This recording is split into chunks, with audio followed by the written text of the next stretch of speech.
Malcolm, in his activism, he was committed to deen. Malcolm prayed. Malcolm prayed to Hajjud. There's lessons of Malcolm's learning Arabic and writing Arabic. He wasn't a Sunni, but for about a year, and he was 39 years old, right? How many of us were born and raised in the deen and don't even know mubtada wa khabar, right? So there's been a phrase that's been coined and been used amongst Muslims in the last few years called unapologetic Muslim or unapologetically Muslim. What Malcolm taught us is how to be truly unapologetic, meaning that we give our allegiance to sacred principles over political parties. No, I'm not worried at all. I rely on God, Allah. On behalf of the Lifehaq team, thank you for watching this video. And for more clips and beneficial content, please subscribe to the Lifehaq channel, your #1 source for personal Islamic development.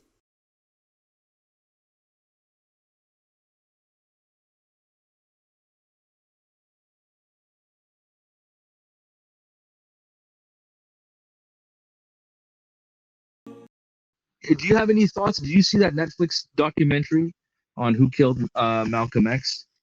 Yeah, I saw it, and I thought that some of it was a little bit problematic.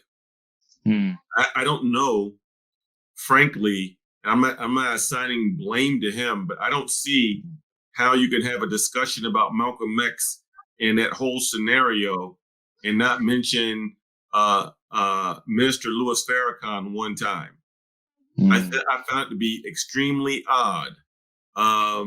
And then also, I know some information about the narrator of that too, that's been involved in some divisive things, including some CVE type activities with the government. So there's just some background on him, and you could look up his name and just do a little Google search, and you see some of what I'm talking about. But Minister Louis Farrakhan, and he publicly apologized about it, but decades later, but he even himself said that his words helped lay the groundwork or the environment for Malcolm to be assassinated, because he became the national spokesperson of the nation after Malcolm was booted out. And he made speeches and wrote articles in the Muhammad Speak saying that Malcolm X was worse than Judas, worse than Brutus, worse than Benedict Arnold,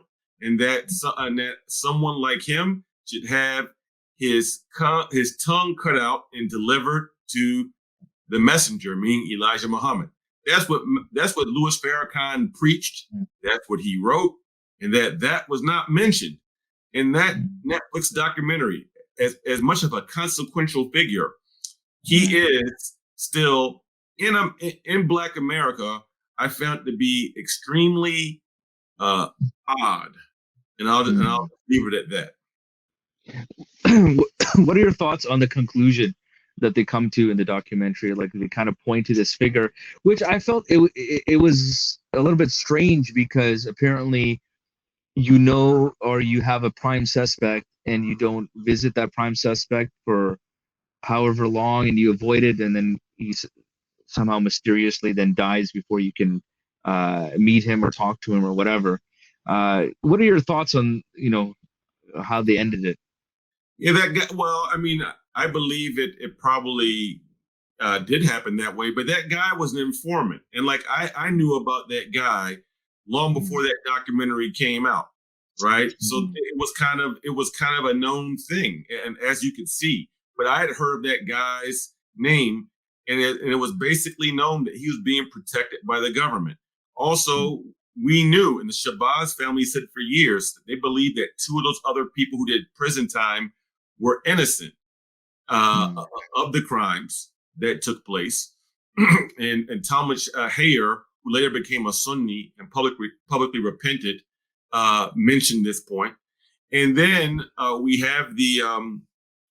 we also have the issue of the letter that just came out recently, of the cop who confessed and said that the government that the New York Police Department and the FBI were not only tracking Malcolm's every move, but they knew what was going to happen. So it's the other two gunmen that were involved in it were probably working for the FBI or the New York Police Department, just like the Malcolm's chief bodyguard that day, Gene Roberts, was an informant working for the NYPD, just as the FBI and the Chicago police 4 years later murdered Fred Hampton. Now that's been exposed. There's even a movie that came out recently called Judas and the Messiah, where you can check that out, where the FBI and the government, they were behind all sorts of not only smear campaigns and people getting locked up, like Imam Jamil El-Amin, may Allah free him, who's unjustly incarcerated now. But the government, many Black people on the street level always believed that the Nation of Islam was not the group that orchestrated and planned that assassination. It was the government. And another proof of this is that Malcolm almost died in Egypt. He was poisoned in Egypt. And yes, that's true. And he mentioned there were CIA and FBI agents following him around, even when he was at Hajj. That government allowed, and he mentioned it, 2 white men were following him around. He was being followed by 2 Kafirs working for the government at Hajj. And they were allowed in. He was being followed in Egypt by CIA and FBI. So they tried to kill him in Egypt, and it didn't work out. They want him dead on foreign soil and not in America, but then they end up killing him in New York. Do you think it's a case of, like, again, you have these puppet masters and they get these other lower level people to do the dirty work for them, so to speak? Was no doubt about it. The one guy that we know was one of the shooters, he was Black and he was an informant. The guy who's supposed to have been his security that day, that was working for the New York Police Department, he was an undercover New York cop that ended up getting a promotion and became undercover with the FBI. So it's that cop that just confessed of the conspiracy. All these people were Black people moving amongst the Muslims and faking like they were Muslims, and they were straight up pawns, munafiqeen, working for the government. And what is sad for these people who act like the Trojan horse in our community, so to speak. These people, they don't realize that it's not satisfying. It's actually very harmful for your soul and your heart to do things like this. There was one brother who actually ended up almost revealing that this is what he was involved in the community, like a Muslim. He was going in, a Muslim community and doing these types of things, setting up Muslims. And he had a mental breakdown, Shaykh.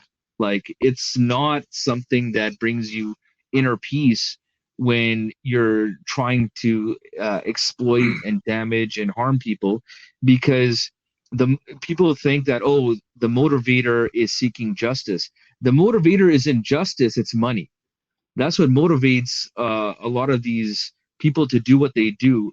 Power, money, things like that. These are the primary motivators, and it's not something that is wholesome and nourishing for the soul.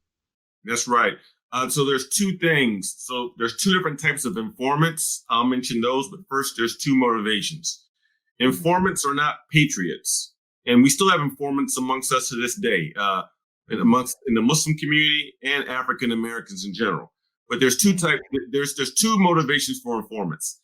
The first is the informant themselves is a criminal, and they have charges that they're under, and they work out a deal with the government so that in order they don't get prosecuted and go to prison, or in order for them not to get deported out of the country, they agree to be an informant.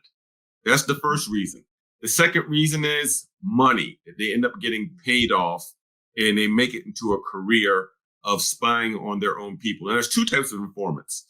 The first type of informant is one who just is quiet and just observes and collects information and gives intelligence data back to law enforcement. That's the quiet informant. Then the other one is what is called the agent provocateur. This is the one that comes and tries to incite people to do stuff. It tries to stir up fitan, that will come to people speaking in one way and try to excite them and incite them to some sort of potential criminal activity that they weren't planning, that they basically rile them up. And then once the people bite for it, then the government comes and say, gotcha, we got us some terrorists, right? So that's how the FBI has always worked. I can't speak for the Canadian side, but as far as the FBI, they've always worked that way inside the Muslim community, going back to the days of Malcolm to right now. Yes. No, you're absolutely correct, and that only makes sense when your budget is involved, your salaries are tied to getting some type of activity and results. You can't just you have to.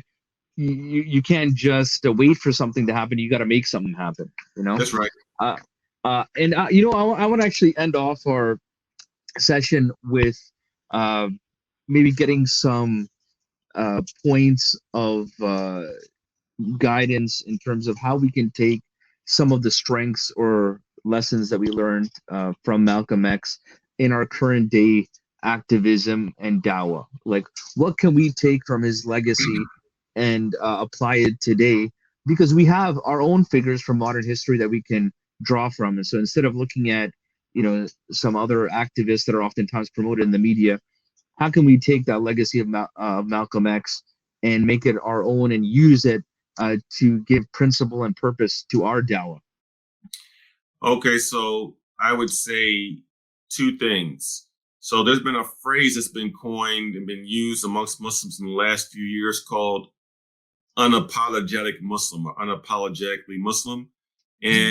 But normally how this term is used and actually who coined it or popularized it in our community, it means being unapologetically Muslim as an identity group with conservatives, right? It doesn't mean being unapologetic about the Sharia or being unapologetic about our akhlaqiyat, our ethics as Muslims, right? So what Malcolm taught us is how to be truly unapologetic, meaning that we give our allegiance to sacred principles over political parties.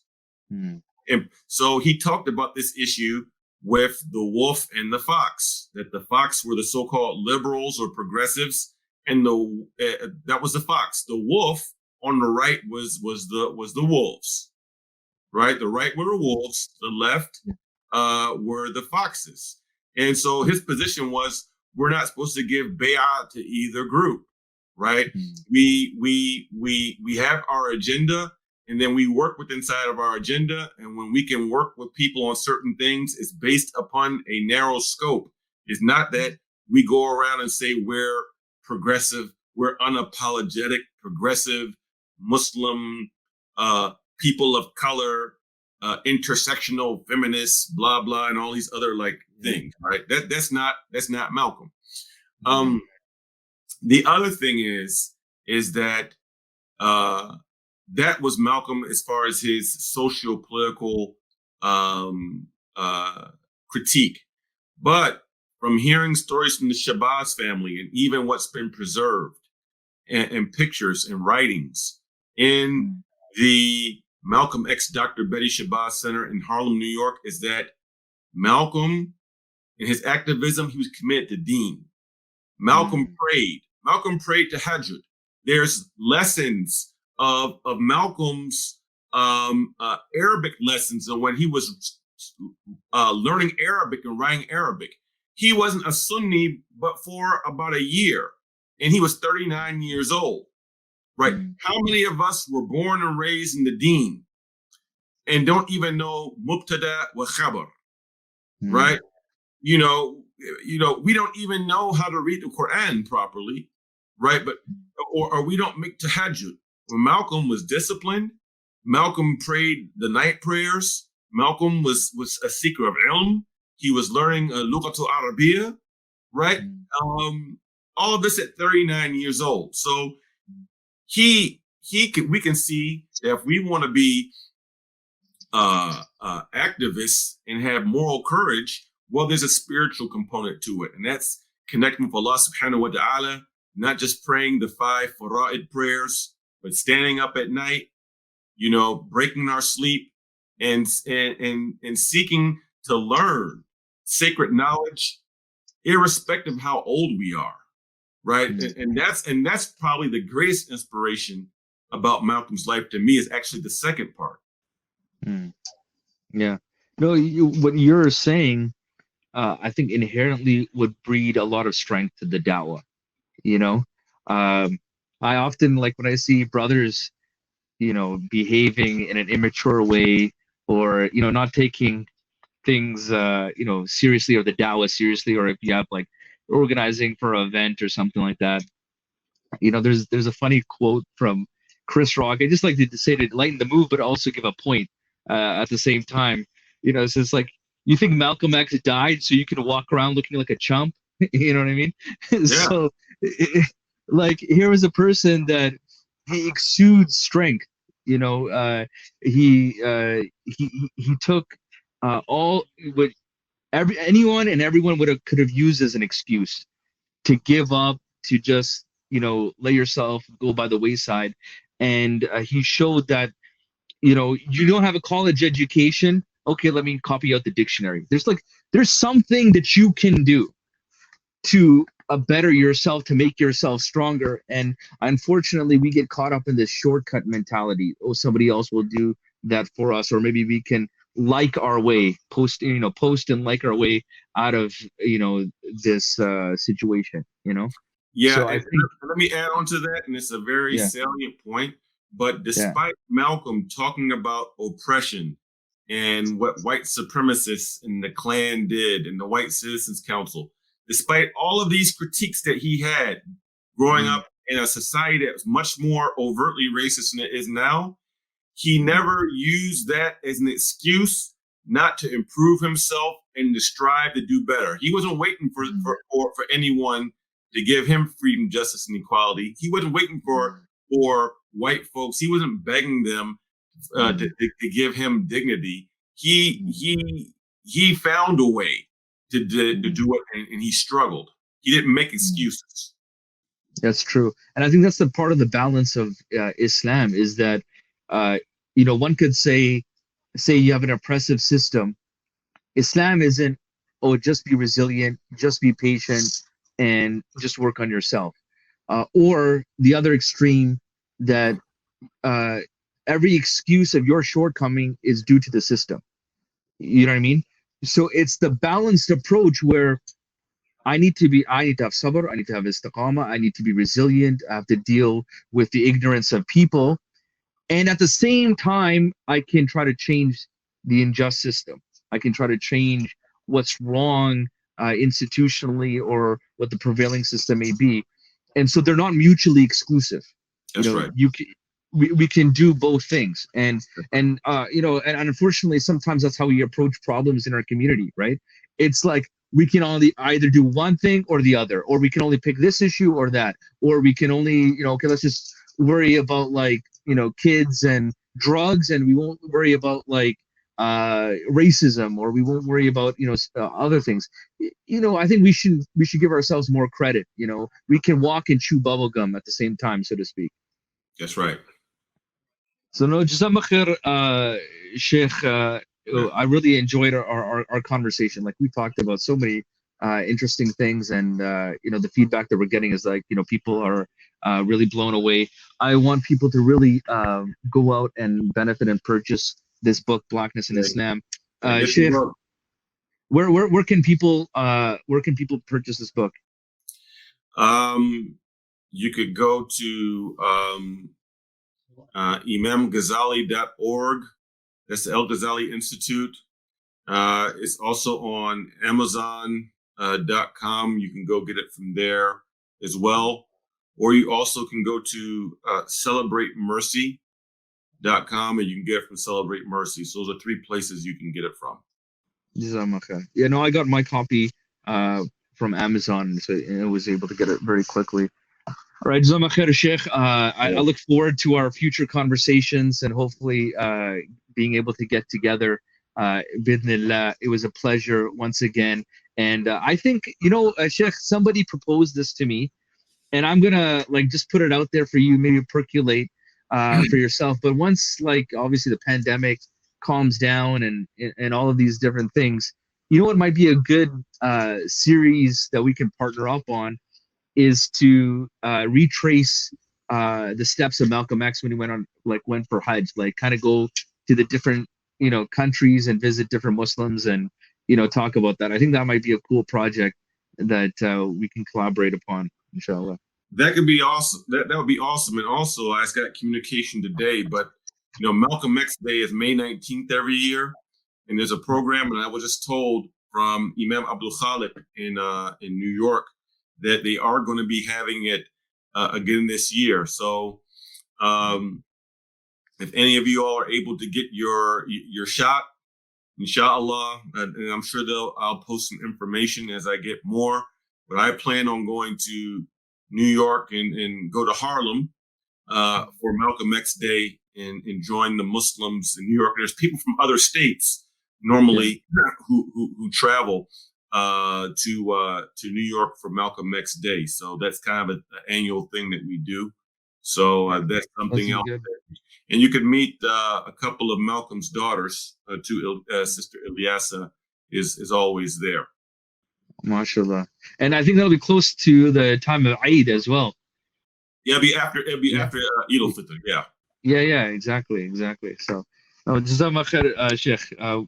We're going to continue, and I think as you mentioned before, this is just the first step in reviving legacy of Malcolm X, and it's not just to do in and of itself, but this is part of the general tajdeed and islah that we need to do within our communities. Once again, Jazakallah khair for your contribution, and we look forward to working with you again in the future. Assalamu alaikum wa rahmatullahi wa barakatuh.